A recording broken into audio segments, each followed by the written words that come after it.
Olá, tudo bem? Vamos continuar com as aulas de agricultura de precisão. Vamos falar um pouquinho hoje sobre SIG e análise espacial dos dados, foco principal da aula de hoje. Sabemos que a agricultura de precisão nós temos um grande volume de informações e dados. Como analisar esses dados? Faltam pessoas para trabalhar nesse ramo de análise dos dados e processamento de dados. Que tal você se especializar nisso? Vamos lá? Então, nós temos hoje uma grande quantidade de dados gerados na agricultura de precisão devido à automação e inúmeros sensores instalados nas máquinas agrícolas que trazem esse grande volume de informações. Uma informação, um número sem tratamento não é nada. Nós precisamos tratá-lo, entendê-lo e assim tirar uma informação desse número. Nós precisamos fazer um processamento. O processamento antigo que era feito na agricultura convencional era pela média, né? Diversos talhões, era feita a média e tratava-se tudo igual. Agora, na agricultura de precisão, nós precisamos saber exatamente o que cada região representa e o que cada região precisa, né? O que e onde. Então, tratando de maneira pontual. Então, o nosso produto final serão os mapas, sejam mapas de atributos, sejam mapas de recomendação. E eles têm algumas características básicas, como título, legenda, escala, orientação, referências. Então, são algumas informações mínimas que um mapa deve ter. Então, nós temos aqui um mapa de pH do solo, onde nós temos a orientação norte e sul, nós temos o atributo, nós temos a legenda, nós temos a escala. Faltou aqui a referência e o título do mapa estaríamos completo aqui, além da grade, que me indicariam as coordenadas dessa área, seriam as informações importantes. Então, o objetivo da análise espacial do SIG, que é o Sistema de Informações Geográficas, nada mais é do que um software com capacidade para armazenamento e também fazer a gestão e processamento desses dados, e análise geoestatística nada mais é do que, com as amostras coletadas, fazer a interpolação e gerar esse mapa, onde você pode ver a distribuição espacial do pH nesse caso, onde as áreas mais verdes têm um maior pH, as áreas de amarelo e vermelho têm um menor pH. Então, o processamento. Nós podemos fazer a geoestatística e podemos utilizar de interpolações diretamente. O que nós temos visto na prática é que as empresas normalmente fazem apenas interpolações, por ser mais fácil utilizando como equação o IDW, é, é uma equação fácil e comum, sem fazer a geoestatística, que é o estudo da variabilidade. A interpolação é o processo final, após o estudo da variabilidade espacial. No entanto, para facilitar o processo, e aqui a geoestatística requer alguns conhecimentos específicos, a maioria das empresas fazem apenas interpolações. E aí tem gerado inúmeros erros nos mapas, onde a interpolação em si não representa a realidade de cada ponto e as amostragens de aplicações têm sido nada mais do que um erro ou um chute do que realmente deveria ser. Então, o estudo da geoestatística é principalmente para aqueles locais onde nós temos pontos muito distantes um do outro, como a análise de solo, onde eu coleto numa grade que os pontos estão a mais de 100 metros, 200 metros um do outro. Não preciso fazer geoestatística.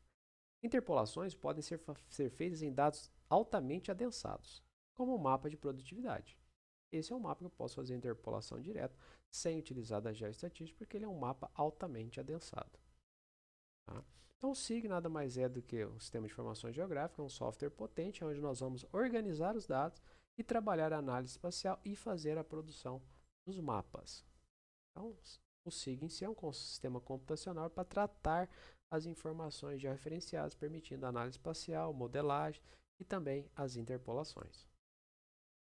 Então, o que nós fazemos aí, tá? Então, nós podemos fazer uma análise descritiva, que nada mais é a obtenção dos valores média, desvio padrão, mínimo, máximo. Análise geoestatística, que é a confecção do semivariograma para estudar a variabilidade espacial e a dependência espacial. A interpolação em si, que é a geração do mapa. Álgebras de mapa, que é o cruzamento de diferentes mapas, diferentes variáveis, fazer operações booleanas neles. E além de correlações e regressões, é possível a gente trabalhar dentro de um SIG.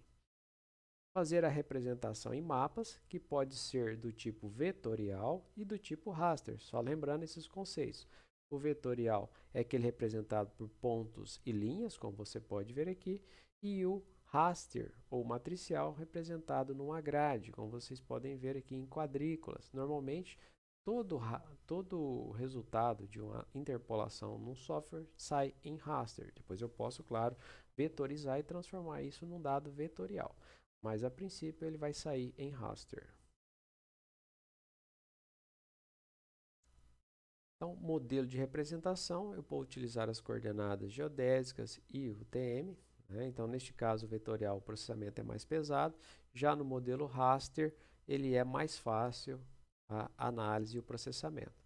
Esses processamentos dependem de um computador bom. Dependendo do tipo de processador que você tiver e da máquina, da placa gráfica, isso vai demorar o processamento de alguns minutos até algumas horas.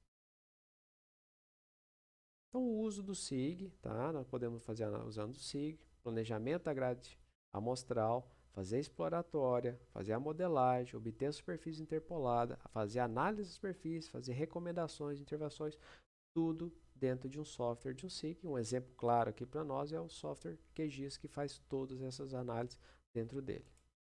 Então, análise exploratória. O que nós fazemos? Aquela estatística básica de média, mínimo, desvio padrão, coeficiente de variação, além, né, do gráfico de frequência, como vocês podem ver aqui, além do box plot, que vai representar a distribuição dos dados. Se tivessem pontos muito distantes do conjunto de dados, ele me representaria por meio de asteriscos nas extremidades. Então, ele é um bom indicativo de outlier, ou pontos fora do conjunto de dados. A análise exploratória, então, resumidamente, nós avaliamos a medidas de tendência central, média, mediana e moda, medidas de dispersão como a variância e o desvio padrão, e também o teste de normalidade, que são um dos mais conhecidos. Dois parâmetros novos que talvez vocês não conheçam, que é a assimetria e a curtose. A assimetria mede a dispersão no eixo X, enquanto que a curtose mede a dispersão no eixo Y. Tá? Mede o achatamento e aqui mede os gráficos, se ele tem uma cauda maior ou uma cauda menor. Então, isso é uma avaliação da assimetria e da curtose. São dois parâmetros que às vezes a gente utiliza para entender o comportamento dos dados.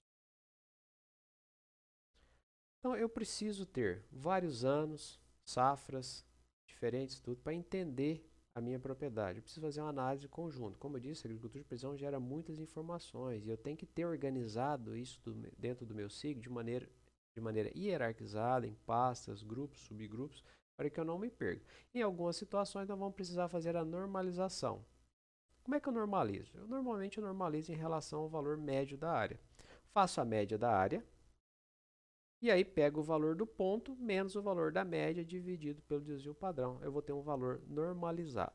Faço isso para todos os pontos da área, eu vou ter ali um valor normalizado em relação, tá, ao desvio padrão e à média. E aí eu consigo comparar coisas muito discrepantes e melhor, consigo comparar anos diferentes, uma vez que podem ser todos padronizados. Eu posso ter um ano que teve uma boa pluviosidade, ter uma alta produtividade, no outro ano foi ruim, teve uma menor produtividade.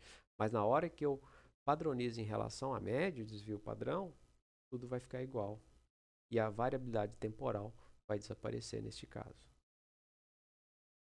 Então, a interpolação. A interpolação nada mais é do que o uso de uma equação matemática para estimar para os locais não amostrados. Eu faço uma grade equidistante lá de um ponto a cada 100, 200 metros, e entre esses dois pontos, quais são os valores? Eu preciso estimar. Então, eu posso utilizar a triangulação, vizinho mais próximo, mínima curvatura, inverso da distância e a krigagem. A krigagem é um método que pede uma análise espacial antes. Ele pede a geoestatística, eu não consigo utilizar ela diretamente. Ao inverso todos esses outros aqui, eu consigo aplicar a interpolação direta sem fazer a geoestatística. Então, o interpolador. Um dos mais utilizados é o inverso da distância, o IDW. Tá? Calcula os valores de um ponto não amostrado, atribuindo maior importância a pontos mais próximos, primeira lei da geografia, ao central do pixel que se quer estimar. E é tão mais eficiente quanto mais denso o conjunto de dados, claro, quanto mais denso melhor. Por isso que a gente recomenda que o IDW só seja utilizado em dados altamente adensados, como o mapa de produtividade. Dados de solos, onde eu tenho pontos espaçados equidistantes muito longe, não utilizar o IDW, sim fazer a geoestatística.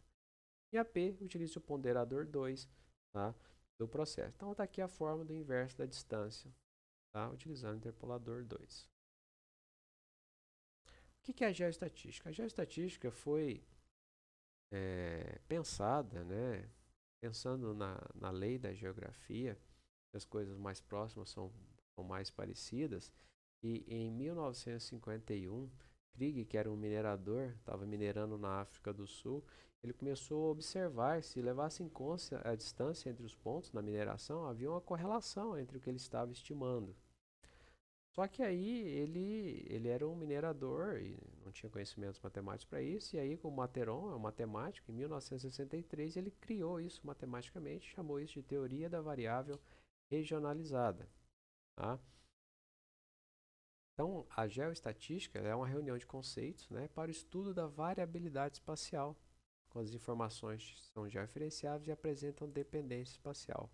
Então, a variável regionalizada lá que o Materon criou, com base nos conceitos do Krieg, né? Krieg deu nome à krigagem depois, tá? Que é o interpolador. Então, a variável regionalizada que ele criou lá é uma função espacial numérica que varia de um local para outro. Que era isso que o Krieg pensou. Se levasse em conta a distância de um local para outro, que havia uma correlação com continuidade aparente. Então, foi isso que o Materon fez matematicamente. E a krigagem é a interpolação, que usa a dependência espacial dessa variável regionalizada, né, para estimar para os locais não amostrados. Então, a krigagem pede a dependência espacial, que é feita por meio da análise dessa variável regionalizada, tá, onde a gente faz isso daí. Então, no método clássico, a gente ignora a posição geográfica, ignora o local. Já que na agricultura de precisão e no geoestatístico, a gente leva em conta o local e a distância entre os pontos que foram amostrados. E isso é representado, essa dependência espacial que a krigagem utiliza, por meio do semivariograma. Ele é um modelo matemático que mede a similaridade entre os dados separados por um vetor H. Então, a distância entre os pontos está aqui, ó, delimitado por esse vetor H que vocês vejam aqui. Tá? O valor do ponto, o incremento do atributo, tá? E aqui o valor H. Então, a gente utiliza de softwares para fazer esse cálculo matemático do semivariograma. Vocês podem ver nessa figura. Nós temos diferentes modelos de semivariograma que vai se adequar para cada situação. O exponencial, o esférico, que é o mais comum para dados de solos. O exponencial para aqueles que não param, né, que crescem infinitamente.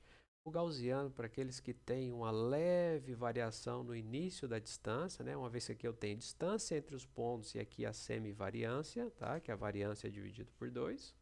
Semivariância é isso, tá? Então aqui eu tenho a distância, onde eu tenho uma variação aqui no começo, é o gaussiano, e aqui o linear com o patamar que a gente menos utiliza. Então, para dados de solos, que nós mais utilizamos é o esférico. Então, o que é composto um semivariograma? Ele é composto do A, que a gente chama do CO, que é o efeito pepita. Ele aparece aqui embaixo. Ele é o ponto de encontro da reta com o eixo Y. Tá? É o que a gente considera de erro amostral. Nesse caso aqui é zero, porque está coincidindo aqui no zero. O alcance, tá?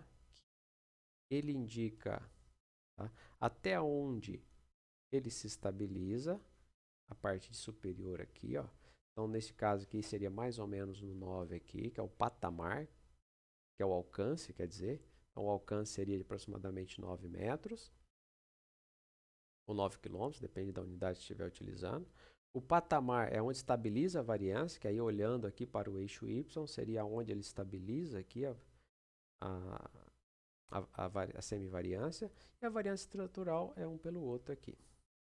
Nós podemos utilizar um avaliador de dependência espacial para saber se a dependência espacial é forte ou fraca. Então, ela vai utilizar a variância estrutural e o efeito pepita, tá, neste cálculo aqui.